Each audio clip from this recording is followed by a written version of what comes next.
And then, like, you'd know whether or not to, like, joke with him or just leave him alone because he'd have his little mood-o-meter up there. Anyway, he used to tell stories about the PepCon thing. This is a common, if you grew up in Las Vegas, thing keep hearing about. Thank you, Jacob. Jesus. Jet fuel explosions are nothing to joke about. Sorry, guys. I won't come back. It's a serious thing. No, this isn't on you. You've ruined everything. This is Jim. From fabulous Las Vegas, Nevada, this is Pod Therapy. Real people, real problems, and real therapists. You can submit your questions anonymously at podtherapy.net or email us at podtherapyguys@gmail.com. And now broadcasting from the churn, that guy's Dr. Jim Job, and I'm Nick Tangeman. It's time for some Pod Therapy. And a real Laura in the studio. Oh, we didn't even get to the plumbing quiz. Oh. We didn't. I was looking forward to the plumbing quiz. And then Jim started talking about Las Vegas history. Yeah. Back to Patreon. But not even Las Vegas history, Jim Las Vegas history. Yeah, and really pre-Jim and pre-Laura Las Vegas history, and even she didn't remember it. But it's a thing. It's a thing. When you grow up here, it's a thing old people talk about. They're like, I remember the PepCon explosion. So we do have a plumbing quiz. I guess we can get to that next episode. Yeah, why not? That's fine. We'll do that. I'm sad that you have to answer all the questions to get the answers. Like, I almost wish you would go through and, like, spam letter E on, like, all of them or whatever, and then just... we can then go over them and, like, see the answer. Well, we'll I figure guess it out. I can do that. We'll next figure it out week. on Patreon. Yeah. We'll Yeah. figure it out. One way or the other. We'll either do it after the show. We'll either do an We'll after find show a way. Patreon or do it next time. Yeah, we'll figure or it just out. do it at the bar. That Yeah. could be fun, too. So, if you're wondering what happened on Patreon, lots of fun things. My great moment of victory happened. That was fun. You're waving goodbye at your girlfriend. What Yeah, is because that? she said she's got to go. Oh, Falling asleep. yeah. Well, that never stopped people from listening to our show. We won't take that personal. You were here during literally the best part. It's all downhill. All right. Well, it's nice seeing you, Laura. I was looking forward to Laura taking the plumbing quiz. I know. Sad. Bye, Laura. Alvida Zane. Man, she swears a lot. So, what you missed on Patreon, we tried to actually go live on our new Discord. So we have a Discord thanks to Manu. Thank you, Manu. In episode... Oh, did you guys arm the alarm and then she just... Nope, went it's through? fine. No. Okay, we're good. So don't worry about it. Anyway, so Manu set up a Discord, and basically in episode 219, Anonymous had written in, talked about loneliness, and we had put out the charge and said, hey, if you're a patron of the show, get on that thread and let's make noise. Let's go out and let's talk to people. And tons of people did, which was awesome. Very proud of our patrons for showing up and sounding off, and even the lurkers, even all the people that are like, I never post, but I always read things. I want to take a second to post and just offer encouragement. And Manu got inspired and said, you know what, we're going to create a Discord. So if you've never seen it, Discord is basically like a personal chat room posting board just for your little community.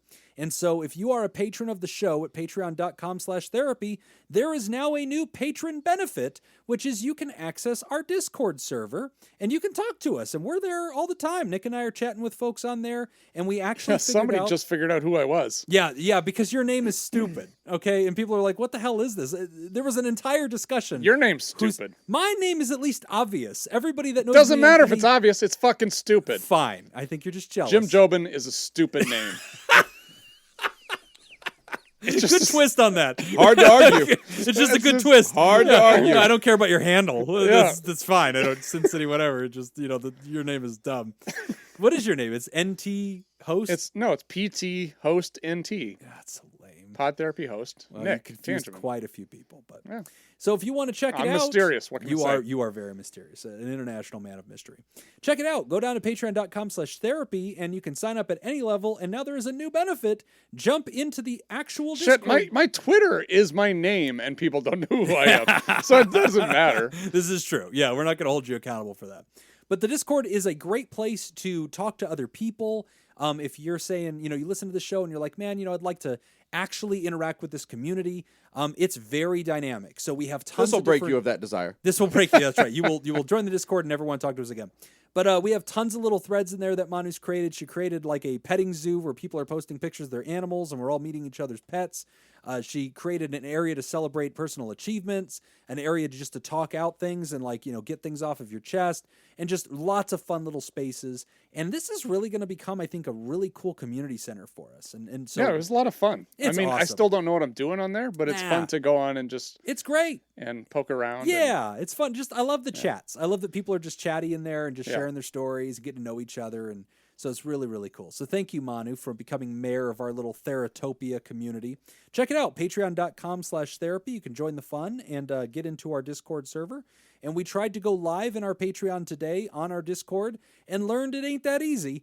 But damned if we didn't give it a try. So that was fun. We did go live. Then you pointed the camera at your feet. I did point the camera at my feet because apparently that's where the camera was pointing and not at my face the way I thought I had it. This reversible camera thing is really hard, especially when you're not looking at it. Is it though? Yeah, it's more complicated than they want you to believe, Tangeman. That's the deal. Patreon.com/therapy. Come join the party and hear a little bit of Laura giving Nick an attitude, almost breaking up with him. Felt right. Tried to push her over the edge there, but she held on. So. If it does happen, it'll happen on the show. Yeah, thank you. That's our guarantee to you, the listener. That's right. Pod Therapy doesn't always deliver, but we deliver on the breakups. That will happen. When relationships are ruined, and they will be, it'll be because of and on Pod Therapy. Oh, hold on, Laura. Let me get my recorder. Nick, we need to talk. Oh, okay. Just speaking to the mic, though. I really don't want it to be blurry. All right, so we got a really great first letter here. Toxic mother, sick brother, and setting boundaries from Froyog. Is that how you pronounce it? Froyog. Yeah. Hey, gentlemen and Jim. Oh. Hello. Hello. It's your old pal, Froyog. Froyog. Yeah. There it is. Like frozen yogurt. Yes. Froyog. I got you. I want to start by saying I'm sorry, that's all the time we have today. Thanks, everybody. Take care. Well, we figured out Froyog's name. Glad that took the time. I want to start by saying I'm glad you all get a lot of mileage out of the life coach jingle. Hell yeah, we do. Hell yeah. That's why your letter just went to the front of the stack, buddy. You do not wait in the queue. Okay? You go to the front. Jacob certainly deserves it for the hard work he does, not seriously injuring Jim. Heavy lifting, buddy. Yeah, that is heavy lifting. The restraint of a monk. So I've been going through some shit lately. It's gotten me to the point where I think therapy would benefit me. In the meantime, I wanted to run something past all of you. I'm certain Jacob and Nick can offer some solid advice, while Jim struggles to locate Estonia on a map. I'm kidding. Jim, you'll give good advice too. My brother and I have reconnected over the last year. Not to imply that we were necessarily disconnected, but we hadn't been as close as we were as kids. The connection came after I read Adult Children of Emotionally Immature Parents, How to Heal from Distant, Rejecting, or Self-Involved Parents by Lindsay C. Gibson. It was frighteningly serendipitous. I think he put a bunch of fucking words in here that he knows I can't say. I know he did. This is going to be amazing. I'm on to you, bud. I know what you're up to. All right. I finished the book about a week before my little brother contacted me to ask if I noticed anything odd about him between the ages of 5 and 10. He later revealed to me that he'd recovered a memory of horrific abuse suffered at age 5. That recovered memory, coupled with some frank conversations we had, got him to open up to me about the abuse our mother subjected him to. I had grown up thinking I was the only child that received mistreatment from her. It turns out my brother was only spared the physical beatings. She instead attacked his spirit. Our mother was physically, mentally, and emotionally abusive. My father was distant after the divorce. I had undiagnosed autism spectrum disorder. I had a stepfather who treated me differently than my brother, technically half-brother, who passed away when my brother was 4. Our home was in constant chaos, through our mother and second stepfather having an extremely contentious relationship fraught with infidelity and alcoholism. From ages 5 to 13, my mother was very physically abusive to me. She created an environment where I believed my brother was the favorite child, and she spent a lot of time damaging my sense of self-worth. I learned that my brother grew up believing I was favored more than him, and that my brother would be nothing without mother's involvement. I honestly have no clear indication that my mother actually loves me. I'm 44 years old now, my brother's 42, and I've been unpacking this, without the help of therapy, I know, for about 18 of the 21 years of my married life. My wife has been exceptionally supportive, and we've somehow managed to strengthen our relationship by learning these things about each other. We realized over time how broken we were, and we've been doing our own level best to fix the brokenness through compassion, love, and open communication, and a bit of shaping our broken edges so they fit together. It's taken me a long time to realize how much damage my mother did to me and my self-worth, and I'm working hard to bounce back. My wife's been encouraging me to keep being there for my brother and assuring me that listening to him is something he needs very much. She's also recognized that being available to my brother is something I need. She also recognizes the toll it takes on me, as I have to relive some of the abuse as my brother and I talk through our childhood horrors. Through all of this, my brother has been dealing with a mystery illness that might be early onset case of multiple sclerosis. We can't catch a break, I tell you. In the last 7 years, more than ever, I've been really re-examining my upbringing and noticing how much better I feel the less I interact with my mother. My brother is in a similar place. I've been thankful for COVID because it kept my mother from visiting.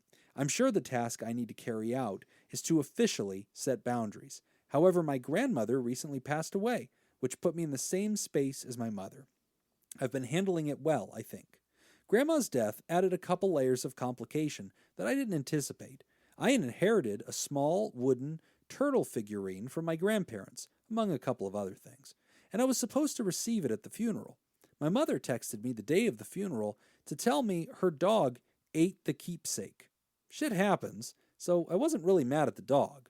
My mother turned it into a little joke about how my grandparents didn't really want to leave the item to me after all. Had our roles been reversed when I was a child, where I was the one who let the dog destroy the item, I'd probably still be getting the shit kicked out of me by my mother. This detail is the part of this that bothers me the most. The attitude that I should think it's no big deal, and how that attitude would never be reciprocated if our roles were switched. She's assisted my brother in getting to doctor's appointments since his condition started declining, something he's not very happy about either. She named both of us as beneficiaries on the annuities she inherited from our grandparents. It's created new connections in place of the ones both of us were trying to sever. Because the annuities are in the picture, and they fall to my brother and I when my parents pass away, I'd like to have the option of taking what might be left of those to help my brother and my severely autistic son. I would rather take that income and help them with some kind of financial trust to help serve their needs in the distant future. I was prepared to cut my mother out entirely, but the current situations leave me with serious reservations about that approach. So I'm thinking about setting clear, possibly extreme, boundaries is the next best move. I also believe I need to address the damage she's done to me. I have a 12-page Google document where I have gathered my thoughts about various abuses and the impact they had on me. And these are things she's never addressed beyond a hollow declaration like, "I've never been Mother of the Year, but I did the best I could. I can't help that I'm bipolar." She's been taking psych meds for 30 plus years, which seem to end the physical abuse portion, but has never actually seen a therapist and done real work on herself. She still engages in manipulation and displays behavior that match her mental and emotional abusiveness. The cycle all needs to end. All of that gets to my questions. 1. Should I move forward with confronting her about the past abuse? I don't know what I expect out of doing it beyond providing her an honest view of how I've felt since childhood. Is that enough? 2. What are some good tips for approaching that conversation and/or the conversation about setting boundaries? I think being on neutral ground is a first step, but I don't know how to talk to her in a way where I preserve my power and agency. 3. With regard to boundaries, how extreme is too extreme? Like, is "leave me alone unless it's life or death" too much? Should I just leave it at a more measured "I need distance from you to process where I am right now"? What is the best approach here? Thank you guys for bearing with me through all this. You guys have become an important part of my week. Doing the dirty deed to your face. Froyo soft serve. I love how it's so sincere and beautiful, and then he's fornicating our faces. What's not sincere or beautiful about that? You know what? You're right. Exactly. You're just right. Yeah, quite the story. So, so to start with, let's start with number one. Yeah. Should move forward with confronting her about the past abuse. I think the thing that you mentioned here, you bring up a really good point, which is really trying to figure out what your expectation is going to be of that. And I think what that expectation is determines what you do with it. If your expectation is that she's going to apologize, then I would say there's no sense pursuing this any further. Yeah. Because that's just not going to happen. I don't get any sense. But it really seems like what your expectation or what your motive is for doing this is just to send her that message and to just say, hey, this is what you did to me and this is how I feel about it. Right. And if that's all that you want, if you just want her to have that information and you don't care what her response is one way or the other, then I think that's fine to communicate that message. But I would caution you if you're looking for a particular response. Is it worth communicating that message if you're not going to get any kind of response out of it or any kind of positive response out of it? You think? Okay. I think it can be if the whole message is all about, I want you to know that you had an effect. Okay. If that's it, you need to know this. And so for my this own is sanity, why, I need to know that you know this. Exactly. Okay. And this is why sometimes writing a letter is the best. Okay. Because it's me putting it down on paper, and then the power that you maintain with that is there's no conversation. You don't get to you don't have to fight your points. Yeah. You don't have she doesn't have to say, well, like, oh, come on, it wasn't that bad, or oh, you turned out okay anyway, so I guess it's not that big of a deal, or oh, you're exaggerating. You don't have to have that conversation because you put it in a letter. You have the information. You have that power and control because you don't have to fight. You don't have to defend yourself. So I think that part's very important. The downside of doing it that way is she then has the power of just not reading it, which is quite possible. Sure. So that could happen too. But ultimately, I think that seems unlikely, though. Oh, I if think someone so, hands too. you a letter, you're probably going to read it. Yeah, I think so too. Yeah. I think she'll probably read it. Like if a stranger walks up to me and hands me a letter, I'm probably going to read the letter. Yeah. Yeah. And I don't know. I think, if that's your motive, if that's what you really want, is you just need to get this off your chest and you just want her to know. Whether or not she agrees with it, just, I need you to know this, then I think that's a good approach. There's a lot here. Man. I mean, it seemed to me less that Froyogi is doing this for his mother's edification and more for the benefit of his brother and son. Yes. Right. And I don't think there's anything wrong with, I think that's a real thing. Like the fact that there are annuities. So you want to maintain some sort of relationship because you've got some positive things that you're going to be doing with that money. You need to, you've got a son you got to think about. You've got a brother who could benefit from all that. And that's all good. And I've done this before. Like it can get to the point where it's just like, all right, I've got to deal with this person as part of my job. Yeah. To make this money. Right. I'm going to do the things that I want to do with this money. Yeah.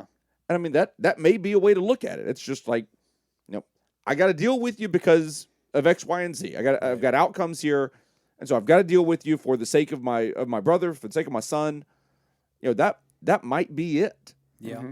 And I think that itself can be a boundary. I think that can be the way you define the relationship. Mm-hmm. But Justin, a couple of things, reading that letter, man. I mean, first, I think I just want to take a moment to reflect on the fact that you have come so far away from what you grew up in, you and your brother both. And I really applaud you that you've taken the time to read books. You've done a lot of self-examination.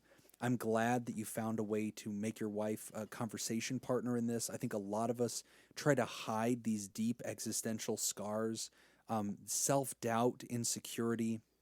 When you've been physically and emotionally abused, when your abuser has convinced you that you are worthless, man, you do not trust your own opinion about anything. You don't trust your own confidence. You don't trust your own judgment. And there's a deep shame about revealing your pain, your hurts, and your struggles with anybody else. And so just reading this letter and seeing that you and your brother have the ability to commiserate, that you and your wife are talking about it, that you're reading books about this, that you're educating yourself and you're seeing the change and you're seeing the difference. I'm so proud of you for that, man. I mean that with all my heart. That is not easy to do. And I've known Justin for a long time. Justin is an Ice Cream Social listener, a long time Ice Cream Social listener. And I mean, you've made huge strides in the time that I've known you. I mean, just absolutely huge strides from when we first met, because I've met Justin in person as well. And when we first met till now, I mean, I can see it in you, buddy. That I mean, you've come so far. It's a big deal. Yeah, it is a big deal. It's never easy, and that's what kind of brings me full circle on this, because you're asking some hard questions here, man. And the very first one here of should I confront my abuser? Man, I don't want you to do that yet. I'll tell you the truth. I really don't want you to do that yet. I want you to do that if and when you and your therapist, upon careful self-exploration and examination, decide that that is beneficial to you. Right now, that seems like one of the most necessary things. It seems like an obvious answer, an obvious tact. And I think that always is what it seems like when we haven't gone through this deep interpersonal process that is therapy. There is a lot of work that I would want you to do. If a guy like this comes knocking on my door and he tells me this during the intake session and he says, hey man, do you think I ought to call her? Do you think I ought to say something to her? You think I ought to take that next step? I'm gonna basically make him promise not to do that. On day one, I'm gonna say, I'd like to go ahead and forbid you from doing that. I want you to bring that into this room. You and I have a lot of work to do. Even if you think you've got layers and layers and layers of scars, you and I have got to do the work. And I would challenge you, Justin, because in your letter, you're critical of your mother and you say, look, yeah, she got on psych meds, but the woman never got into the therapy room and did the work of personal change. Well, Justin, you're nothing like your mother, nothing like her. You're a kind and compassionate father. You're an empathic and meaningful human being. You have these nodes of sincerity and humanity, and you're also wise enough to get your ass into therapy. And you tease yourself in the letter and say, I know, I'm overdue. Yup. Yes, you are, buddy. And I want to see you do it, because I don't want to see you confront your abuser until you've had the chance to sit down in the work of the therapy session. I want you to go through the trauma. Ideally, I mean, and again, I don't get to pick and choose which therapist people see. At the end of the day, the most important quality is just that you connect with the human. That's all that matters. But I mean, if it were me, if I was doing this kind of work, in the back of my head, I'm telling myself, before, if I ever even encourage you to talk to your abuser, which I probably will honestly never do, if I'm doing my job well enough, we should get to a place where we realize that is unnecessary. And we also realize, if you confront your abuser, what do you think's going to happen? They're going to abuse you. That's what they do. That's their brand. They're not going to suddenly achieve some kind of like penitent state where they're like, oh my God, I didn't realize I was such a fucking monster. Now that you've told me that and how much it hurt you, I'm sorry and I'm going to make it right. No, they won't. Especially if they've never gone and done the work of personal change, and especially if you're still seeing this person on a regular basis and you still see what a monster they are. You're never going to get what you need from them because they don't have it. They don't have it. In my book, Dad Vice. Oh my God. 50 Fatherly Life Lessons. I thought it was dad advice. There is a chapter in there. Well, he's not gonna. If he's not a dad. Dadvice.com. Dadvicebook.com. I mean, you don't Okay, want to he's read it if you're not a dad. No, if you're not a parent, He's then a you dad. should. I know he is, but Okay. I'm just for the rest of the listeners. Oh, Don't- yeah. No, if no, you're not a parent, only a just dad don't- would ever read yeah, this. right. I have a chapter in there where it's talking about don't buy milk at the hardware store. You go down to Home Depot, you ask them for a gallon of 2%. They don't have it. And you can get fussy with them and you can get upset with them. You can tell them how badly you need this. They don't sell it there. You're at the wrong store. And at some point, we have to question your judgment walking into a Home Depot expecting them to carry it. They do not. And this is the same thing I feel about confronting your abuser. Deep down, we feel like there's going to be some kind of justice, or we're going to get it out, and there's going to be this catharsis, and there's going to be penance, and somehow we're hoping that the dots connect and the lines all cross, and finally something happens. And in my experience, that almost never happens. The Now, abuser keeps on abusing you. If you live in a small enough town, your hardware store does sell milk. But Okay. Solid point. But I do like I agree with the point of setting a goal to maybe deal with this at some point. but Right. developing the skills necessary in order to get to that point. You know, like if somebody came to me and was like, yeah, I'm gonna go skydiving. What do you think about that? And I'd be like, well, like you're gonna be like paired up with a professional. No, I'm just gonna do it myself. No. Have you ever done it before? No. Have you taken any kind of lessons? No. This is Did dangerous. you read a book? Have you watched a YouTube video? No, Yeah. I've done none of that. I'm just going to throw it I out would there say, and see what then happens. then I'd say, okay, well, let's set that as a goal to work towards it. Yeah. But let's do some things you know, Right. to prepare yourself Yeah, for jumping doing that. out of the plane is going to work exactly as you're imagining it will. Gravity will take over, and the same thing that would have happened in all other circumstances will happen again. So to that first question of should I confront my abuser? No. I want you to go to therapy. So you're still against even writing a letter. Yes. Unless it's a letter you don't send. It's a letter that you sit down with your therapist and talk through. Yes. Because the healing you desperately want, they don't have it. You won't get it. You will get abused again. And that it's not going to happen. This is not some kind of magic intervention where you tell somebody that they ruined your fucking life and then they bend the knee and tell you how sorry they are and they somehow make you whole. Oh, yeah, of course. It's a myth, but it's a myth everybody that's been abused craves. Down to the fucking bones they crave it. But it's always been a myth. And it takes a therapist sitting down with you and working on this to get you some portion of the healing that you desperately crave. There's also an interesting therapeutic technique that in this case, when a person was ready for it, which honestly, it's very rare that a patient is even ready for this. It's a very advanced technique. It's very rare to even see done. But it's called the Gestalt open chair technique.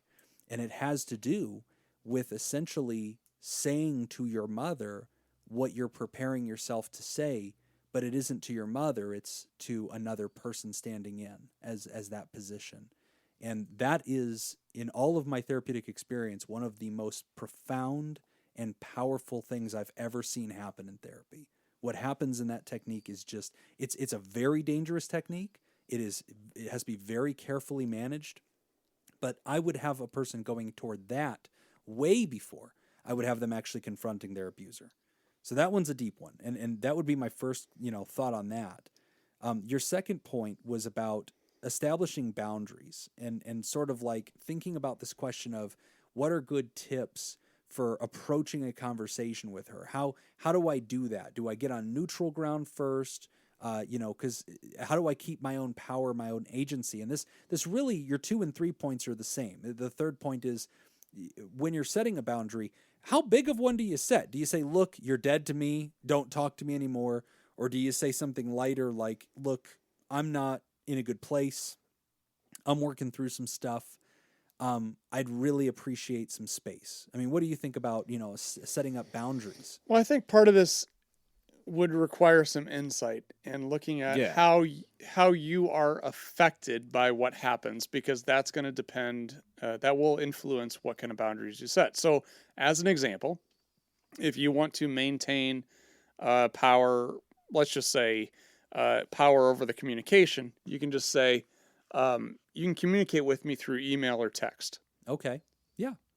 Because then you get to choose what you do with that. Like I can reply to this now, or I can reply to it later. I can reply to it never. However, the part where I was saying it requires a little bit of insight is that maybe that's not even appropriate for you if by reading something it triggers you and then you spiral into some sort of web of negativity or just kind of a cycle of negative thoughts and negative emotions, then maybe that's not even an option. So I would kind of throw it back to you and just kind of ask, what is your comfort level? How comfortable are you at different distances? And then you kind of set your boundary based off of that comfort level. I like so that. Yeah, if I can see a text from you, Mom, and I can just be like, okay, well, whatever. I'm not gonna reply to that. Right. Perfect. Then that's great. But if that's gonna send you into a spiral of negativity, then we need to set the boundary even further back. And this is again why I want you to be talking to a therapist as you are creating these boundaries, because it's not a simple action. Froyog. It's not this thing where you just go, I'm establishing a boundary. I said it, I texted it, I emailed it. We're done here. No, it is a constant rebuilding of walls and repositioning them and moving them across a landscape that is very dynamic in the relationship. This is also the grandmother to your child. And, there's going to be that dynamic where it's like, really? I'm not allowed to see my children anymore. I'm going to see my grandchildren. Your brother is going through all this hell and I'm trying to take care of him and you're not letting me into your life. You're so selfish. You're going to get abused, buddy. You're going to get gaslit and you're going to get abused. And so we have to make this boundary setting kind of an ongoing, refreshed experiment. And this is, again, why if you're ready to undertake this work in your life, I think you're ready to sit down with a therapist and you're ready to start doing this work. And you have very clear goals for your therapy. Look, I'm healing from what I've come to realize was a very abusive childhood, and I'm learning how to establish boundaries with my narcissistic, gaslighting, abusive parent, and trying to maintain some semblance of a relationship to this human because I do have my reasons for that, but trying to make that the least painful, least toxic possibility available. That's great goals for a therapy relationship. And I really believe that a therapist, the deeper they can get with you and the more you can teach them about your mother and the more that they can explore your history and go through trauma timelines and really get there with you, they're going to have so much more insight than Nick and I could possibly have about really good ways to establish boundaries. Boundaries is a good principle concept. But the problem with boundary setting is that it is very signature, very customized, very nuanced.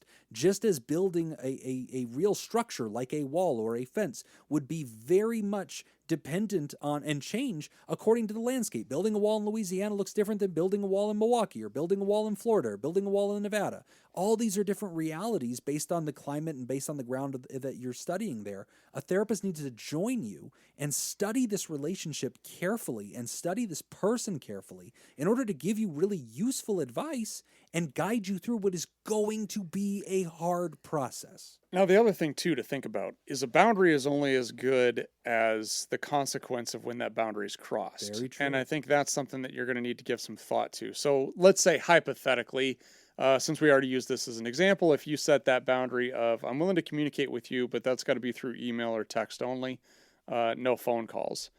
Well, as soon as you set a boundary with somebody and they're not familiar with you ever having boundaries, the very first thing they're going to do is cross it. So when she does call, what's the consequence for that? Right. Because if there's really no consequence for it, then there's really no, it's kind of an imaginary boundary. And making sure it isn't this nuclear bomb ultimatum Sure. stuff. Like, oh, if you you violated it, you'll never see your grandson again. Right. It's too much. Yeah. You will not uphold that. I'm going to go to the pet shelter. I'm going to adopt a puppy and I'm going to kill it in front of you. Yeah. Show up to your house. Yeah. I'm going to punt this dog into the Hoover Dam.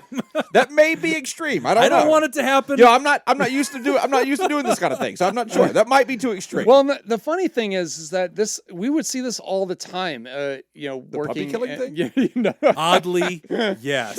And, really became an issue. In working with addicts and alcoholics, Yes. in rehabs, I would do a family group every Tuesday night, and I would talk with the family members, and I would always say, like, never set a boundary that you're not willing to cross or not willing to enforce. Because I would have spouses who will say, if you drink one more time, I'm filing for divorce. I'm done. I would tell them, I said, okay, No. Are you actually going to do that? Yeah. Do you really think you can? Will you do it? Yeah. Because if you're not, Yeah. don't do it. Because the worst Don't thing even say it. the worst thing you could do is say, I'm going to do something, and then you cross that boundary, and then you don't follow through with it. Right. Then what you're teaching them is that you don't mean anything that you say. Yeah. Exactly. And that's a bad message to send. Well, and somebody. especially with somebody who has a history with you, where they raised you, they have an inherent disrespect of you, which, and also, Froyo, I think that this is important to state. Obviously, your case is unique. Your mother, was very abusive, but this is often the case with many adults and their relationships to their parents, in the sense that the parents raised you. They don't always see you as like this competent, respectable adult. They see you as this grown version of the kid whose cheeks they used to pinch. And so there's inherently usually a treading on boundaries from adult parents. That's not uncommon. So it is a difficult thing to dance to anyway, which is, again, why I'm pushing you toward the therapy. I really want you to do that work. There's so much work that you have to do from your letter and so much route forward that I think you could achieve. But I don't want you to throw dice on it. The other nice thing about having a therapist in your particular situation is you're helping your brother, right? So naturally you are going to be reliving some of this stuff too. Oh, yeah.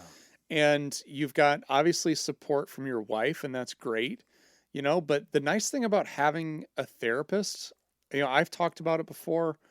Matt has talked about it on ICS. The nice thing about having a therapist is you're paying somebody. So you got someplace that you can go Right. that you can just, I'm going to dump all this stuff here Yeah. because it's your job.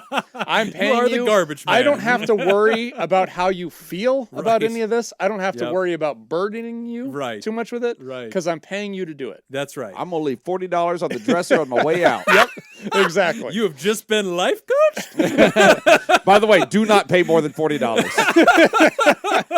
Never look them in the eye either. They don't like that. No open mouth kissing. Well, some. You gotta pay extra. That's a tip. Okay, well, put a little link in on top.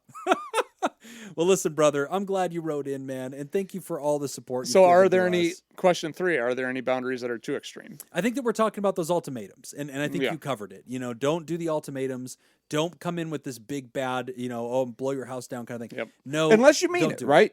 Well, yes. Because, I mean, I don't know. He might be at the point where it is like, This is where He want means him, it. This is where I want him to have a guide. This Yeah, is where I want him absolutely. Because a lot of people will be like, I'm mad as hell, and I'm ready to get in there, and I'm going to beat the shit out of my opponent. It's Yeah. a 10-round boxing match. Do you have the conditioning and strategy to survive this to the finish? Or are you going to go in there and throw everything you've got in the first 15 seconds and then not be worth a damn? Well, the truth is I want your therapist there conditioning you, preparing you. I want you to have a strategy, and I want you to get what you're looking for: boundaries, healing, resolution, conclusion, helping your brother. I want those outcomes for you.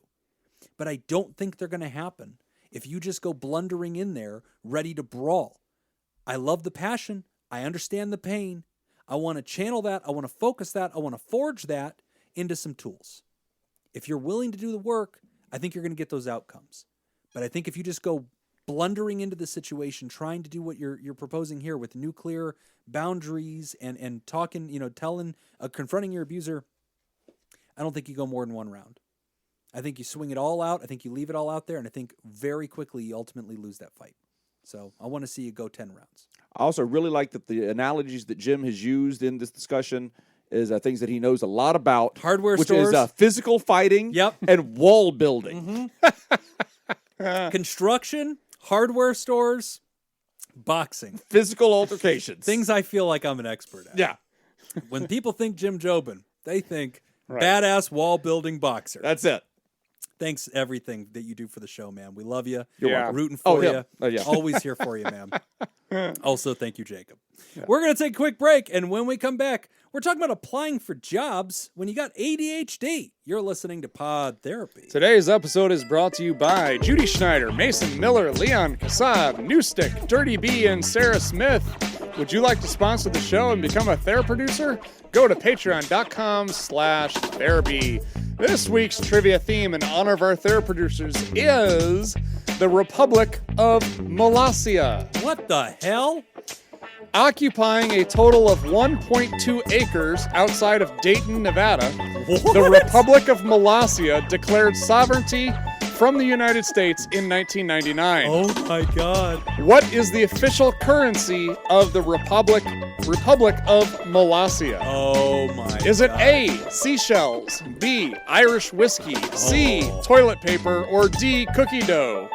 If you'd like Oh to my join the God. Theraproducers and make the show possible, go to patreon.com/therapy and sign up. Again, that's patreon.com/therapy. I love that one of those is the right answer. I'm locking in cookie dough. I love that one I'm of those locking is the right in answer. cookie dough. That I just mean, feels right. I was waiting for like the real one. Like, Yeah. as you're going, I'm like, You're better all right. like Frank's. Yeah. It's gonna be like, oh, Bitcoin, Yeah, like yeah. or something like that. Like, this is Molossia. Yep, the Republic of Molossia. It's right outside Dayton, Nevada. Oh my God. Declared sovereignty in 1999. Yes. They provide federal assistance, or they provide monetary assistance, foreign aid Okay, foreign to aid. the United States. Okay. The United States government looks at it as taxes, Taxes. but they refer to it as foreign aid. aid. Nice. Yes. Oh my gosh. Whoever did this, I love it. Oh, there's a whole website with a history. Oh my God. Tell Yes. me there's an anthem. If If there's an anthem there and we're has not to be. playing it, There we has have to be an failed anthem. at this podcast. Oh, Molossia. This is also the most Nevada thing I think I've ever heard in my Yeah. life. Like, this is it. Oh my gosh. I think there are like 2 or 3 of these in Nevada. Oh, I think there love are a it. few. Remember New They're Nevada? actually They're now trying to create New Nevada. the Republic of Malasia has expanded. They've got territories Oh. in California. They're annexing. Right. Yeah. Oh, They're jeez. annexing. So they're getting Taking bigger. Crimea, L.A., just staking claim to L.A. Oh my gosh! All right, so it's seashells, cookie Toilet dough, paper, toilet paper, Irish whiskey. Or Irish whiskey. Yeah.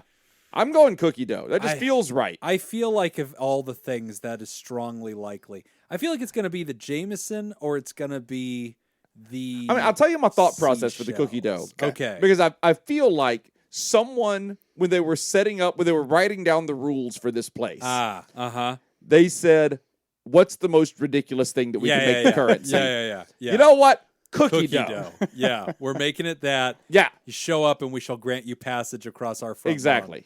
That's You pay probably it- solid. They call them Nestle's. That's right. Yeah. Oh, this is 38 Nestle's. That's funny. Oh my God. All right. I'm going to lock in on, you know what? I'm going to go with his logic, except I'm going to go with toilet paper. All right. Because I feel like toilet paper has the absurd quality to it that they're probably going for, but also technically useful. It is Yes. needed. It is needed. is. And I think the toilet paper and the Jameson, and the seashells in this case, but the toilet paper and the Jameson are useful and they age well. I feel like you can just keep those for a while. You can stockpile. You can stockpile that. Yeah, Whereas the that's a cookie good dough has a point. shelf Yeah. life, and that could get tough. You don't want your currency going bad. That's a good point. That could be a Does problem. that change your answer at all, Jacob? Jameson's still on the board. Okay. You don't want to switch? All right, I'm going TP. I mean, technically, the whiskey could go bad eventually. Then I'm going TP. I'm all in on TP. I feel like this I is mean, a strong one. I feel like there's a strong argument for all of them. Yeah. They're all equally the valid. biggest disappointment I'm going to have is if it's seashells. Yeah. Because that means that they, unless they have a stockpile Yeah. of billions of seashells. Yeah. Well, that's just a lack of creativity. That's Yeah. something that somebody who was coming up with a trivia question would throw in there. Yeah, right. yeah. As just That's because what they I'm couldn't hoping. think I of believe anything That's what I'm else. seashells hoping. are the Yes. currency in the Flintstones. They call them clams.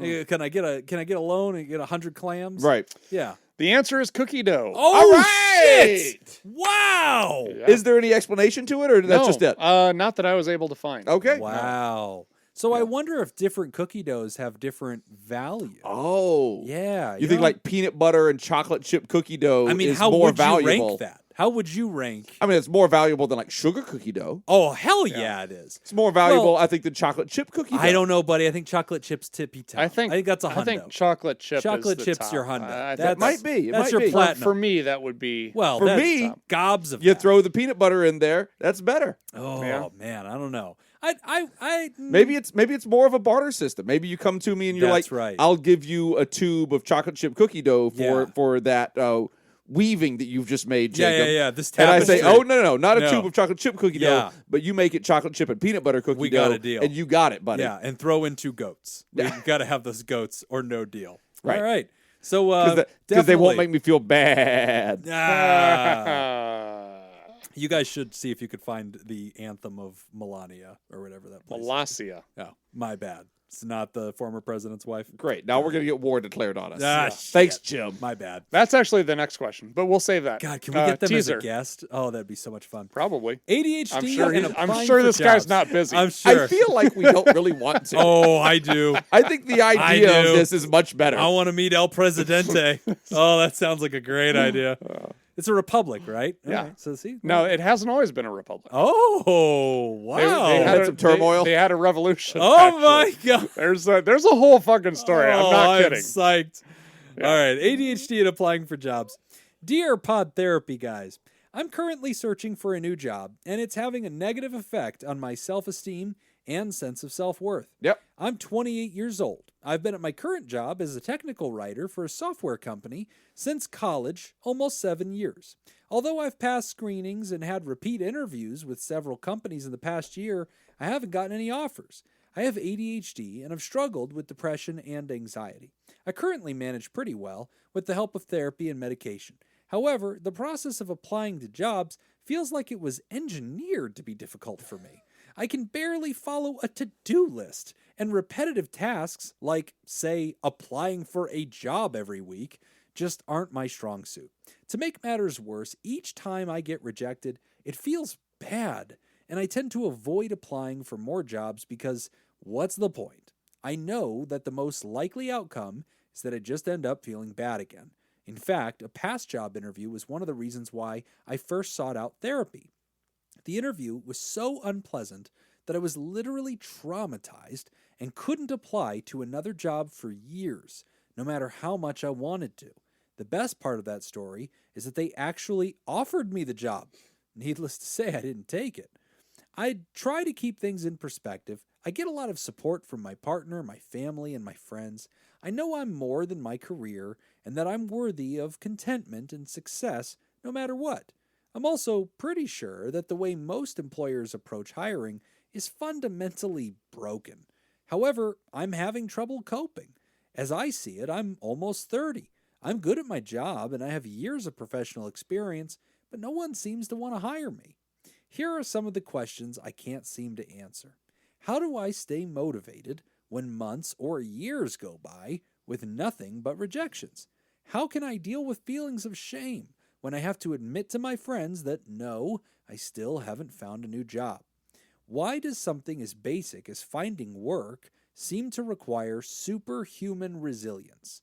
How can I stop my self-talk telling me, on one hand, that I'm too crazy and too unreliable and will never be able to compete, and on the other hand, that I have it easy and I should just stop complaining?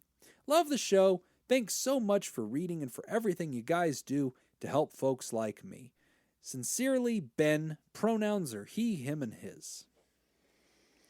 Ben, I agree with you completely about the way that people do interviews. Oh my God. Being a broken system. So dumb. It's ridiculous. Well, the whole process now, right? I mean, you got this dumb farming system where they're just spamming through these resumes. Oh, there's that too. That's They're a whole different flicking, area. just That's an area that I swipe.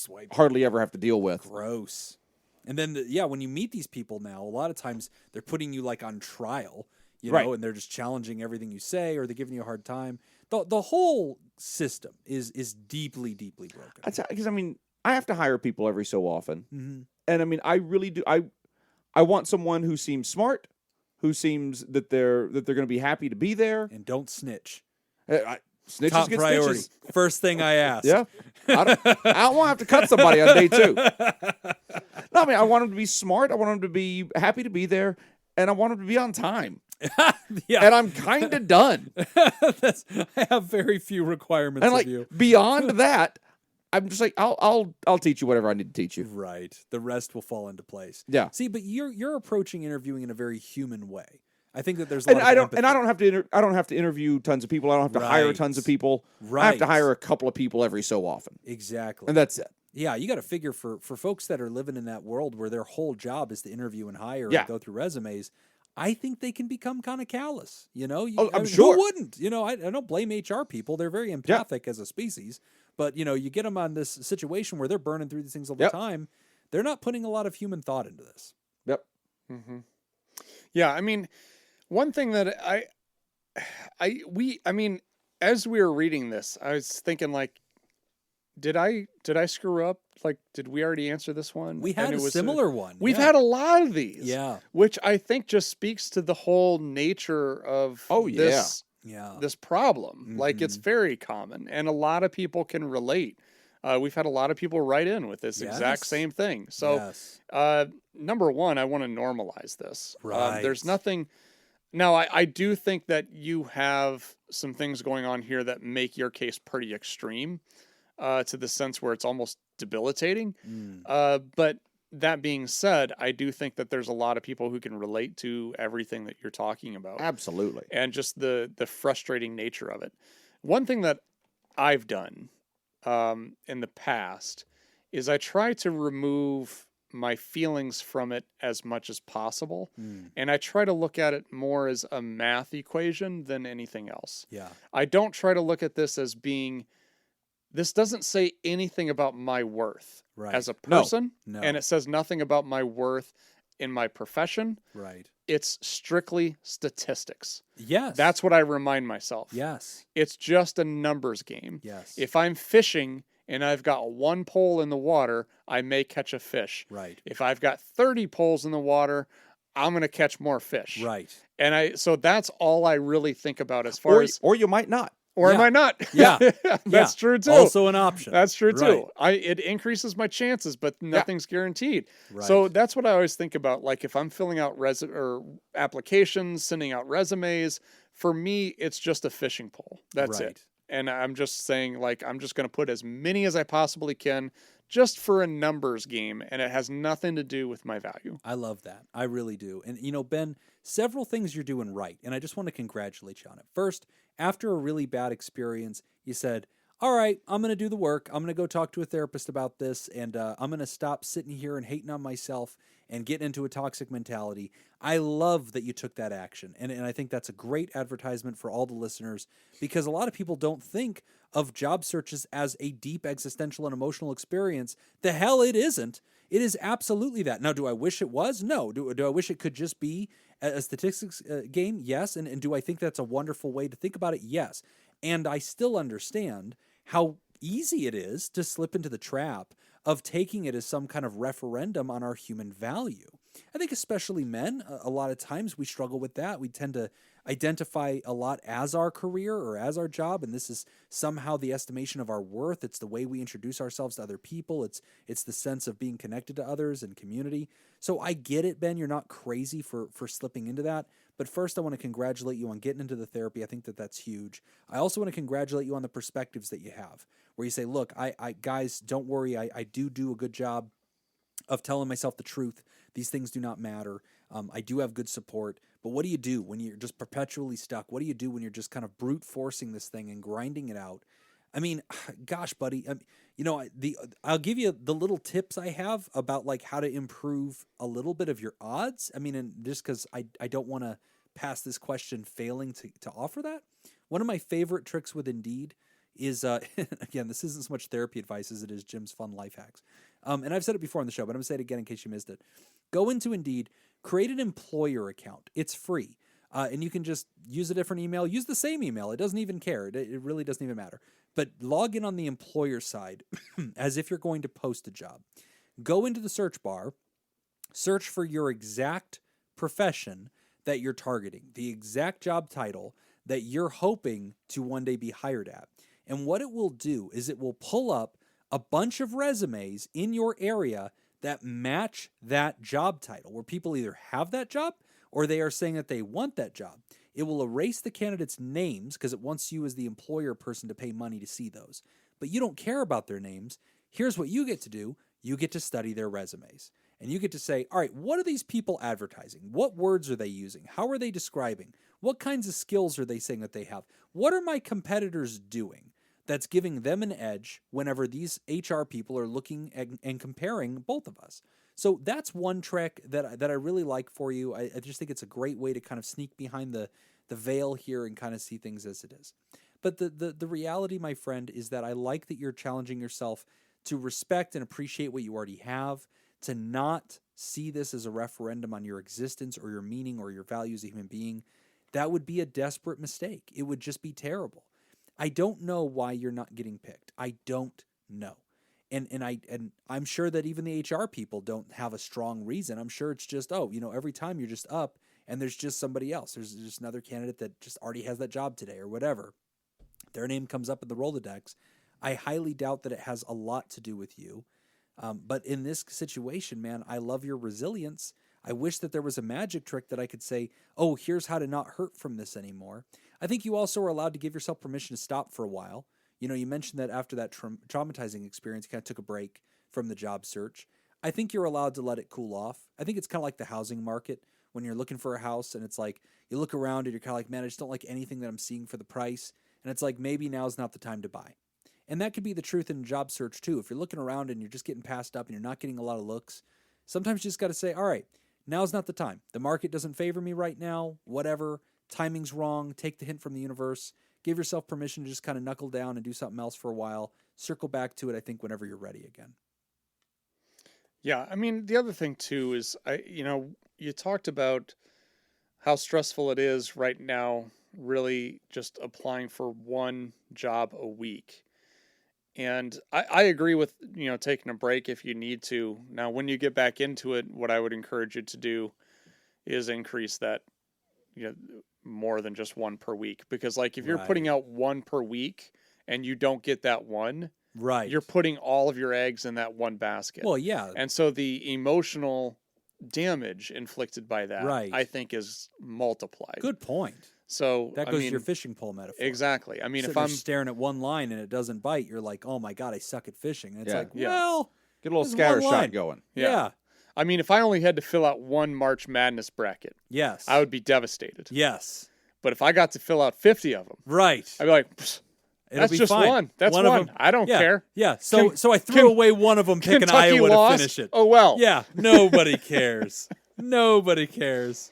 You throw one away on Iowa, the rest are fine. Exactly. That's a really good piece of advice too, man. Get multiple fishing poles into the water, because if you're just doing one a week, that's 14 days minimum that you're stressing over that one Yeah. application. And I think, the stress of having to complete one, I do agree part of that, I think, is the ADHD. Yeah. And that sucks, and we'll have to find a way around that. The other part of it, too, is I do think that you're putting a lot of your self-worth and value in the outcome of that, Yeah. which means I'm less likely to fill it out because I don't want to know Right. the outcome. Like, I don't, like, if I'm filling out a form and someone's going to judge me and I interpret that as they are judging me as a person or my Right. entire profession on this one person reading this one piece of paper, I'm not all that excited to fill it out Right. because I It's don't not a want that dread. result. Yeah. Like, I don't want to hear that. Yeah. I So, completely agree. yeah, I mean, I think we need to disassociate kind of the meaning that you're giving one application. I agree. I like that. Last is a thought to all of you out there who are HR professionals. Can you please go back to just accepting a damn PDF? We take the time to build the resume. Can you just take it? Do we have to go on your stupid website and retype all this crap into your special fields so that your stupid website can aggregate it the way you like? Just take a damn resume and flick through it. It takes you 2 more seconds. You're going to have to look at the same data. This has been Jim. Yeah, Jesus Christ. Yeah, this is a pet peeve of And mine. get off my lawn, I too. hate them all. Yeah. We're going to take a quick break, and when we come back, Kids with their boy-girl parties. they're holding hands and their shenanigans. We're going to take a quick break, and when we come back, we're going to talk about, this is a good one, how to talk to your partner about their weight gain. You're listening to Pod Therapy. And we're out of time. And we're out of time. Run, guys, run. Today's episode is brought to you by Judy Schneider, good Mason that Laura already Miller, left. It's a Leon trap. Kassab, Newstick, Dirty B, and Sarah Smith. Would you like to think I know sponsor the show? Become a therapy producer at patreon.com/therapy. All right. Back to the Republic of Molossia. All right. Sweet Jesus. Who is the Republic of Molossia currently at war with? Oh, my God, yes. I'm so happy. Come on, Switzerland. Oh, Is it A, East Germany? Is it B, the Trojans and the Athenians? oh, Is it C, Canada? Or D, the Legion of Doom? oh. If you'd like to join the Therapy Producers and make the show possible, go to patreon.com/therapy. I like all these improbables and Canada. I'm I love it. I'm B or D. I feel like Canada's got to be the red herring, right? Because because the rest of them are also improbable. Canada's there is like, oh yeah, that's an obvious one, right? Because that's a real place in this timeline. That makes sense. It can't be Canada, I mean, East Germany exists, just not as a country. right? There's still an eastern part of Germany. Right. It is a region. I mean, it'd be pretty funny to be at war with just a part of a country. Part of it, yeah. Yeah. I'm fine with the rest of you. I don't Yeah. care. But that eastern Like part, Mexico declared war on Mississippi. Right. Yeah, the rest I don't care about the other 49. This Right. one's got to go. I'm going with the Legion of Doom. I think that's solid. All right, then I'll go with Troy and Athens. Oh, I feel like that's a good answer. Okay, in September 2008, a long-forgotten declaration of war was discovered, opening hostilities with East Germany. Oh my God. War was apparently declared on the 2nd of November, 1983, Oh. when Molossia was still known as the Grand Republic of Voldestein. In spite of East Germany not being defunct, it still exists in part in part in the form of a small, uninhabitable island off Cuba, and thus the war, at least in theory, continues with no end in sight. Wow. All right. Guys, I am very persuaded by this country. I mean, there's nothing about this that I'm upset about. Like, I just think it's a great idea. I mean, if anybody wants to just shut this country down, just tell Jim where it is. Yeah. I mean, I just might want to go hang out there. You know, the tourism, I'm sure, is very strong. In March of 2007, Malaysia led the way in the environmental arena by banning incandescent light bulbs. Wow. In the entire nation. The first nation to No, it doesn't say that. Okay. It says that across the nation they did. Across their nation. Right. Yeah, they could probably brag that they've completely offset their carbon footprint if they just get like solar. They'd probably be fine. Right. Yeah, the first net zero nation. I mean, they're probably out in the desert. I mean, they can do wind. Oh, yeah, Dayton. Like wind Dayton? And solar, and they're done. Oh, it's all sunlight. Yeah. That's all you got out there. Sunlight and dirt. And wind. Yeah. You do have a lot of wind. It's fucking windy out in the desert. That is true. If you want to know more about their war history, on May 22nd of 2006, Malaysia was attacked by the nearby small nation of Mustachistan. Oh. Resulting in a brief war with that nation. Oh, my gosh. That war ended on June 8th of 2006 with a resounding Malaysian victory. Problems have continued with that country, however, most recently with the crisis over Mustachistan's missile program in November and December 2006. And there's actually a picture of the missiles. Yeah. No, they're the ones that you build in school, the little rockets that you Yeah, the vinegar and powdered baking powder bottle rockets. Nice. I am all for this entire project. I think it's fantastic.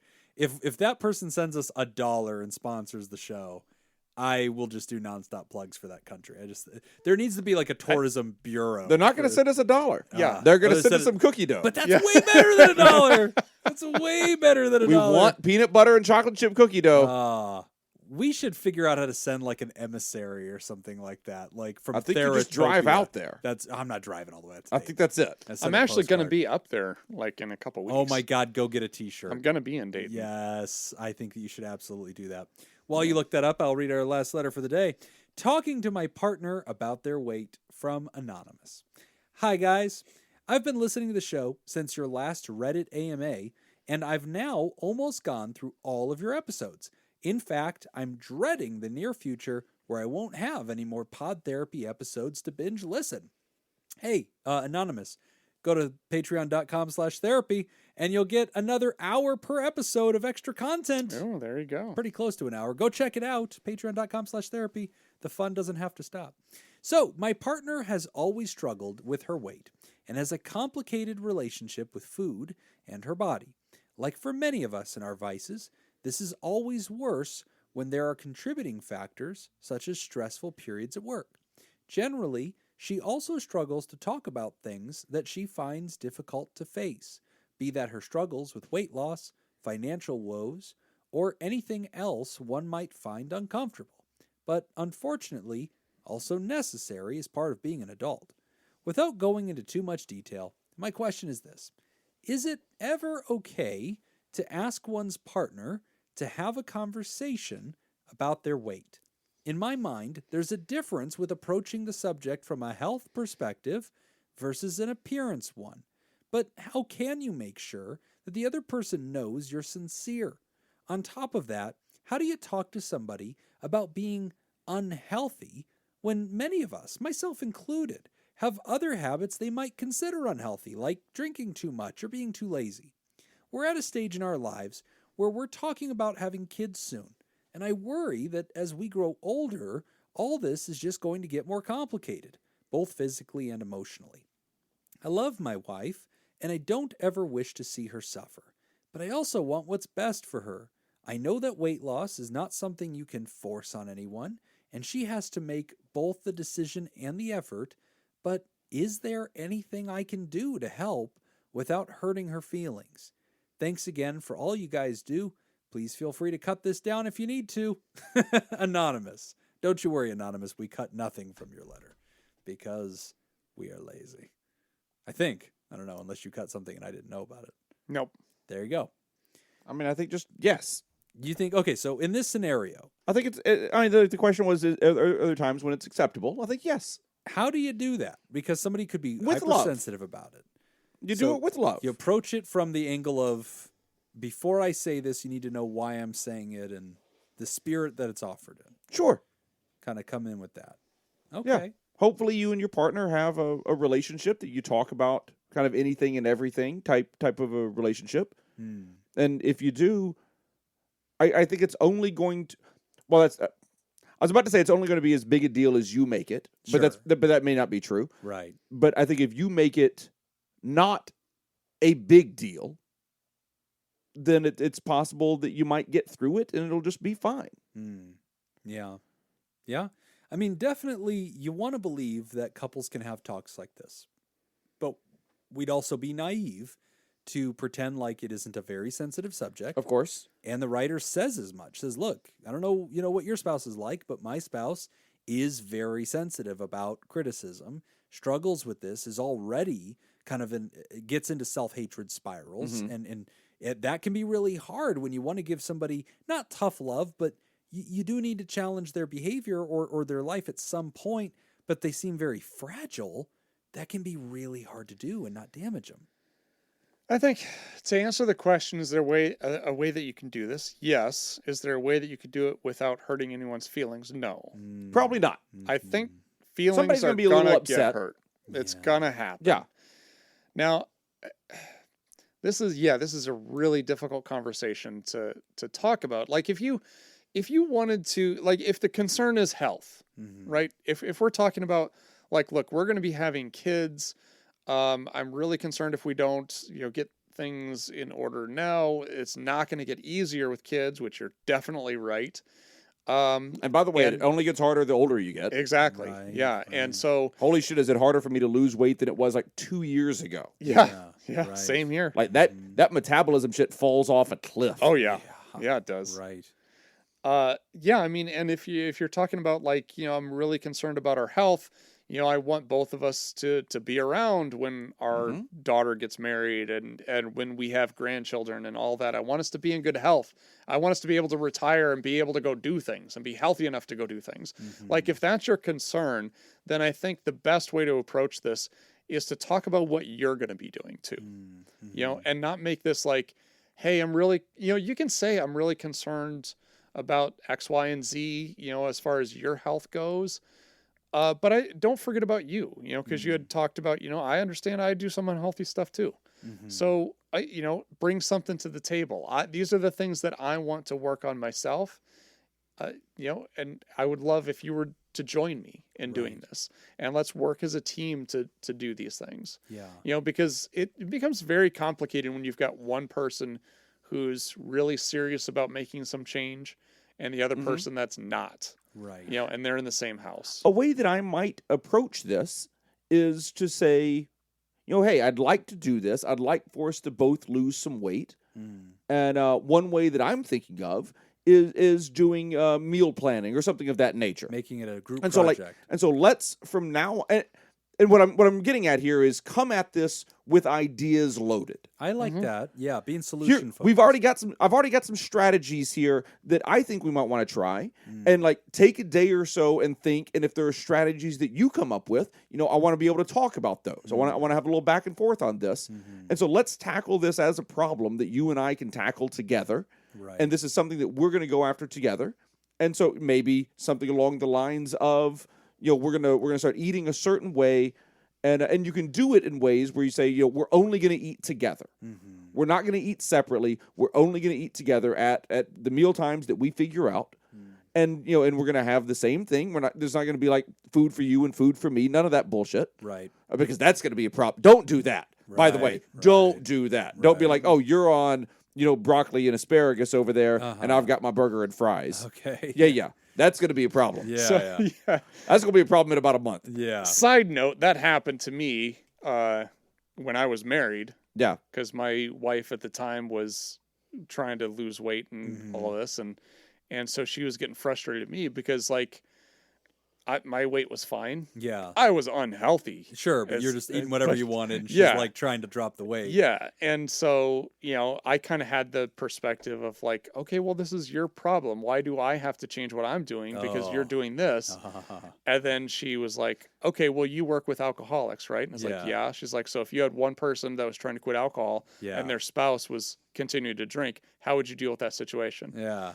And like- continue to drink and I was at the like- dinner table in front Exactly. of them. Yeah. I was like, fuck, that's a good point. I'm gonna make you It's a stronger. It's a really good point. Yeah, but I really agree with Jacob's logic to the anonymous writer here. Approaching solution focused, really being careful not to make a conversation like this, hey, I need to confront you on this. Even if it does have a tone of, hey, I'm bringing this up because I am worried. Right. It just is gonna have that edge to it that probably won't get us the results that we want, especially if you know they already have a really damaged history with this. Yeah. So I definitely like the gentlest possible touch, probably from the angle of, look, I'm worried about us. I think we need to clean house. I think you and I both need to get help for this, and we need to get healthy as a couple, as a family. We need to get into the mode we want to be in to be ready for children. That's our mutual goal. We both need to get right. And to that point, sometimes the gentlest thing you can do to help somebody is you can say, look, as you said in the beginning of the letter, Anonymous, you can come to them and say, you've shared with me in the past that you have a lot of pain surrounding image, body, food, relationship to those things. And that's preaching to the choir, right? Now you're using their own words and they're saying, yeah, that is true. I've had all that. Look, I've been thinking a lot about it. I listened to this dumbass show about therapy. Hello. They talk about getting into therapy. And you know what? They've talked in the past about getting into therapy for those reasons and kind of working with somebody to heal from these things. That way we feel like we're maybe free to be our healthiest self, whatever that looks like for you.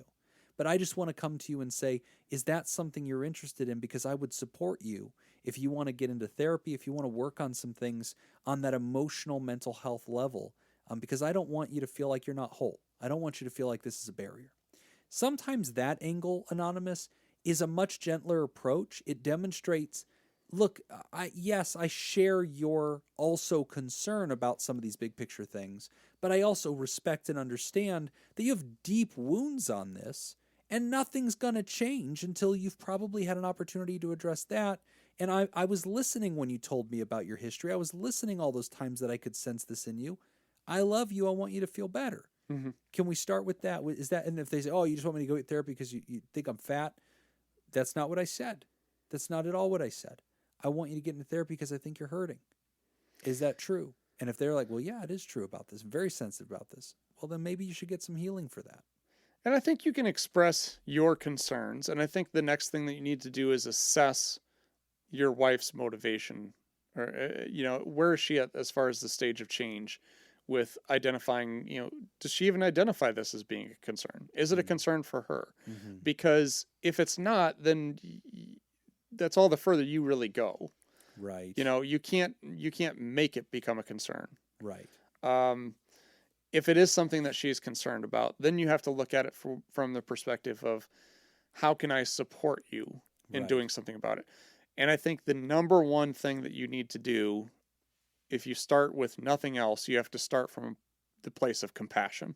I like that. Because I think this is the thing that most people overlook when it comes to weight. Right. Is it becomes really simple for people to look at weight as being, you know what, this is a simple mathematical equation. It's calories in, calories out. That's it. And if you're not doing this, then I don't understand why you're so lazy. I don't Right. understand why you can't do this, blah, blah, blah, blah, blah. Just so we're clear, don't so say those easy. things. Exactly. Yeah. Thank It's you. so easy. Just you go know, over here and run. Yeah. And we lose all compassion because we simplify the shit out of it. Right. And it's not that simple, No. and we talk about, because I've had these thoughts myself of like, realizing that like, if someone is 200 pounds over their BMI, the standard BMI, right? Okay. If Which should be typical. they're carrying an extra 200 pounds. Right. how motivated would you be to get up and go do anything? Everything's twice as hard. Exactly. If you're carrying around, like, I love hiking. If you ask me, hey, let's go hiking at Red Rock tomorrow, I'll be like, hell yeah. If you said, hey, let's go hiking at Red Rock and I want you to carry 200 extra pounds, Right. I'd be like, fuck you. It's miserable. I'm staying There's home. no fun I'm not for going to do that. Everything's going to hurt. I mean, I feel Yeah. like Nick and I have been doing that ever since we started this show. But yeah, yeah, sure. carrying an extra Carry- 200 pounds up the hill. Fuck you both. Right in the neck. But no, that's very true. But yeah, you need to start with a place of compassion and realize that, like, this isn't probably pleasant for her either. And she probably doesn't want to be in that spot. And she needs encouragement and support and not criticism. Yeah. I do want to take a second. We're responding to this letter being very mindful of the tone in which it was written and trying to understand the writer's perspective so we can understand their spirit and what their intentions are. But I do want to appreciate that on this topic, it is extremely complex because there is a lot of identity, there's a lot of pain, a lot of humans in this wife's position have a lot of packed in trauma and a lot of complications. Sometimes part of the weight gain is self-medicating with food. Sometimes it is underlying mental health stuff. Sometimes it's underlying physical health stuff. Sometimes it's just genetics, and all of these can be components that make things more complicated. But I also want to take a second because some people would say, nope, you shouldn't ever talk to her ever. It's not your right. It's not your body. Leave her alone. And I don't know if we're living in the real world, if that's an honest answer that makes any damn sense. Our spouse, we are a stakeholder in their health. We are a stakeholder in their life. Also, our ability to be connected to them and, romantically attracted to them, this matters too. Whether we like it or not, it's part of the agreement.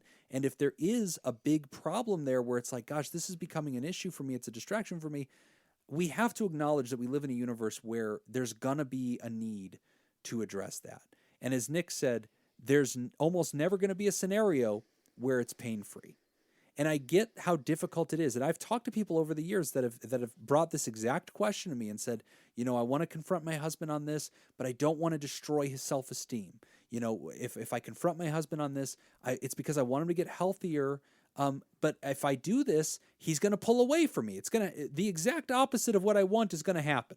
He's going to pull away from me. He's going to want to interact with me less. He's going to be even more insecure about being intimate with me. It's going to harm our relationship even more. And what I really want is a different kind of connection with this person and sometimes a more sexual connection and these other issues. I have watched humans really wrestle with this. And I wish that there was a one weird trick scenario. But the hard reality of it is we enter into these relationships. They have many, many layers to them. We are stakeholders in each other's health. We are stakeholders in intimacy. We are stakeholders in attraction. There is a freedom and really a right to discuss things, but we also don't have control over how the other human's going to respond. And that's going to be multicolored with a lot of their history. Can I give you an example of this? This actually just recently happened. I don't know if Laura wants me to share this or not. No, but she's not here anymore. That's on her. She had her. She could have stayed. She had a vote. She had her chance. So but I think it fits with a little bit of what you're talking about, because we kind of had this conversation where I'm not exactly the cleanest person around. Like, I'm not disgusting and filthy, but like I let things clutter. Yeah. And there's parts of I used the to house. share an office with you. That's true. Yeah, that's that checks right. out. Yeah. Yeah, that checks out. You know I what I'm talking thought he about. meant hygiene-wise. No. Yeah, no, he's also gross. Yeah. Yeah, the funk is powerful, Yeah. but the clutter is legit. That is a real thing. But yeah, like I will let things clutter and get a little chaotic and all that. And Laura confronted me about it the other day. Okay. And she did a great job. And she made a very valid point. And she's like, when you do that, I feel like I have to pick up after you. And when I pick up after you, I feel like I'm your parent. And you're not as sexually attractive to me if I look at you as this being a parent-child relationship. Oh, wow. That And I is was very like- persuasive. I was like, damn. Okay. Like, I just got life coached. Yeah. Then she played the jingle on her Yeah. boombox Yeah. that she had over her shoulder. It's weird how she carries that around, but really It's pays weird. off. It's weird how she was like, I feel like I'm your parent and I'm less sexually attracted to you. Yeah. Not sexually attracted Yeah. to you. I feel like that says something about Laura. I mean, it's down 1%. I feel sexually attracted to you in a parent-child type of way now. This is when Nick's like reaching under the desk and smashing that red button. Call for help. But I was like, that was like a really good point, and Right. it made me think about that. Yeah. Like, and it's little stuff that we do when we're living together that changes the relationship, Right. the dynamics. And it's not like she's saying, oh, you're disgusting, you need to, shame on you, blah, blah, blah. Right. She was sharing her truth. Yeah. And Well, like, hey, this is how I feel about in this. couples communication, I like the I statements, right? Yeah. I like she's using I statements. She didn't come to you and say, hey, this is inappropriate, you're immoral, you bother me, don't you know you're lazy? No, there was no yous in it. Those are It all was just, accurate in that when case. this happens, I feel this. Right. That's it. End of message. Clip it there. Do with that information what you want. That's my truth. I feel resentful of you, and then later I probably take it out on you. Okay. And not one piece of that paragraph is, you're a piece of shit, I'm upset at you. It's just me. And I think that can happen in couples relationships too, where it can be, hey, when we're not being healthy, you're not showing a lot of love for yourself. That is hard for me, right? It causes me to feel sad. That might be the right word to say there. Like sad and concerned and fearful for you, whatever your truth is. So there's definitely a route to kind of water this down and say it in a gentle way. But Anonymous, you're not a bad person for having these thoughts. You're not a bad person for wanting to talk about this with your spouse. You're taking a health-focused view, and we definitely heard that in the letter, and that's how we tried to engineer our advice. But if somebody else in the audience is also taking a health-focused view, but also has some concern for other reasons, whether it's attraction stuff or concern, well, you are a stakeholder in the other person's life. You don't have any control over how they're going to respond to it, and they have a lot of layers to it. It is very complicated. But I'm not going to say that your concern is illegitimate and you have no right. You're in a relationship. Oh, and I don't think your concern is illegitimate either. If it is, your body is changing, and I find myself being less attracted to you. And it's a hard thing That's to say. that's a hard conversation to have. Very hard. But I don't think that is an illegitimate conversation. Right.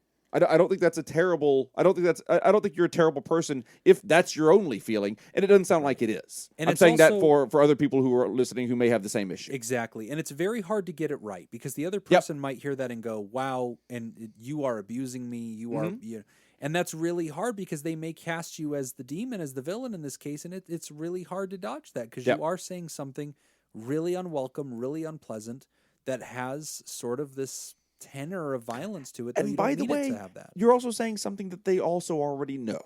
That might be part of it. In many cases, it's not as though a person gains weight and it is unaware. Just yeah.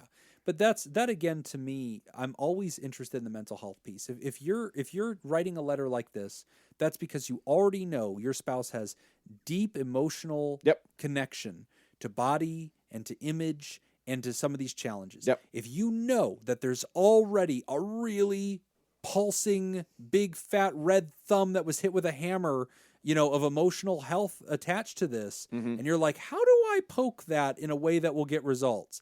I look at that and go, maybe don't poke that because you're already self-aware enough to know that it's a problem. Maybe approach them from the angle of, hey, you've mentioned this is a burden for you. I love you. I want you to be healthy mentally and physically. Would it be something you're open to? Because I would support you if you want to get help for your heart to feel better about life. It could start there. And that could give them the support they need to one day have more bold conversations. But I would encourage opening that door too. It's a good idea. Support groups are also awesome in this case too. Great question. Great questions today, man. We had a really full show. And as we get to the end of it, we want to make some announcements. One, this show is airing when? I don't know. I left it on there. Okay. March Madness exists. It's God only knows who the winner is. I feel like we're done with that by now, right? I feel like it should be. We're pretty much done. As of today, March 22nd, I believe Nick is technically in first place. Yes. I am in second. Jacob's in third. Yeah. But Nick also picked Iowa. And So they Nick were is- eliminated in round And I'll one. do it again next year. Nick's I don't gonna take a fall. give a shit. I will do it every year. I think it's going to come down to Jim and I. Yeah. Because Jim has We have very Gonzaga similar maxes. and I have Arizona. Yeah. So I need everybody to lose. Yes. That is Yeah. exactly I just right. need upsets. Nick's max. It galore. shows that Nick is ahead of us for right now, but it also shows what his I max. think both of us maxed out higher than Nick. We did, yeah. Yeah. And not overwhelmingly. I mean, like I Right. don't look at it and feel like, oh, he's but I feel confident that the over the average. Honestly, I'm gonna aside come from out of it. Iowa, I did pretty good. You really did. I called yeah. I called some upsets. There is no doubt if you had not picked Iowa, I think you'd be on a clear path to victory. Oh, yeah. Yeah. If you had had picked a lot reasonable working winner. for you. If you had picked anything that made any sense at all, you would have had a shot. You know, like Baylor. That would have been a great choice. Like a number 1 They made seed. it farther than Iowa. Yes, that's Yeah, true. They got a Baylor's out. hair further. Yeah, I'm aware. That was the Okay. joke. All right. Gotcha. Anyway, other announcements. We are on Discord now. If you'd like to come join a more live conversation with us, really interact on a more kind of give and take kind of level with other members of the community and us directly, come down patreon.com/therapy. And by joining, you will have access to our Discord server and you can come join the Theraparty and get to know us on a more personal level. We'd love to meet you. And we do have some new folks as of today, March 22nd, that we want to thank. If you've subscribed to Patreon after March 22nd, we will catch you in a future episode. But we've got some new Therapals. We want to welcome Zachary, Richard Graffiti, that sounds Italian and definitely like a real name, and Hannah Marie. Welcome to the Therapal community, guys. And we have a new Therapod, Nippy. Nippy sounds legit. Also Italian, I believe. Yeah. I think it's from Sardinia. Nippy. Nippy. And we have new Theraproducers, 3 of them that have joined the Theraparty. Welcome to the boardroom. And there actually is a boardroom now on the Discord. Yes, that's really cool. Manu created an actual boardroom that only Theraproducers can get into. And it's like the Theraproducer lounge. And it's really funny because every time I go in there, Nathan's Hot Dog Scoop demands things from me. He'll be like, Jim, get me a coffee. As he should. So now I'm scared to go in the boardrooms. Every time I do, people shout orders at me. Welcome our newest Theraproducers, Adam Hathaway, Byler T, and finally, Dan Martin. Dan, it only took you like 5 fucking years. No, he was a Theraproducer. No, he at one point, wasn't. he? I think he was always been a Therapod. No, I don't think so. I think he was. I think Maybe. he was. I think he's returning. I have accidentally called him a Theraproducer multiple times. Oh, maybe. And that's then what later I'm on, I'm thinking. like, oh, that's right. He's not a Theraproducer. So when he joined, I was like, oh, there it is. Yeah. Way to do it, Dan. Getting credit for a long time. Welcome to the team, guys. We're grateful to have you. So thank you to you, new 3, and to all of our bosses, the mysterious and shrouded Illuminati members of our fan club. Thank you, Smitty Scoop, Jake Schneider, Robert Brownie Jr. Mint, Kayla Lansbury, Judy Schneider, Nathan's Hot Dog Scoop, King of Student Loan Debt, Dr. Ben Don, Crazy Banana Scoop, Mason Miller, Carolyn Albert, Leon Kassab, Kevin Chamberlain, Malia, Richard Macy, Cindy Ash, Newstick, Lord Colin Stewart, also the winner of our game, Dirty B, Ben Stanley, Sammy Scoop, Sarah Smith, Adam Hathaway, Byler T, and Dan Martin. And if you'd like to hear this episode uncut and unedited, And why wouldn't you? and enjoy our spontaneous side projects, go to patreon.com/therapy. And thank you for supporting mental health. That's all the time we got for this week's session. We want to thank our landlords, Matt Mattingly's Ice Cream Social Podcast. And thanks to those of you who contributed to our show today. We really appreciate it. Remember, pod therapy isn't something you should keep all to yourself. Share this episode with someone who needs it by opening the episode's description in your podcast app and copying and pasting the link we provided into your social media. Don't forget, you can find us on facebook.com/podtherapy, on Twitter @PodTherapyGuys, and at patreon.com/therapy. And Discord. And Discord. And do you want to submit a question to the show? Ask anonymously at podtherapy.net or email us at podtherapyguys@gmail.com. I'm Nick Tangeman. I'm the president of Mustashistan. No, you're Thanks, not. and we'll see you for your appointment next week. Long may he reign. Oh man, we should totally write like a letter to this like guy and like declare war or sue for peace or try to enact trade policy. Just Yeah. play along. Yeah. Theratopia. I think that should be our, since that's our Discord, by the way, it's called Theratopia. On September 3rd of 1999, the communist government was renounced. The People's Democratic Republic ceased to exist, and the Republic of Molossia was declared.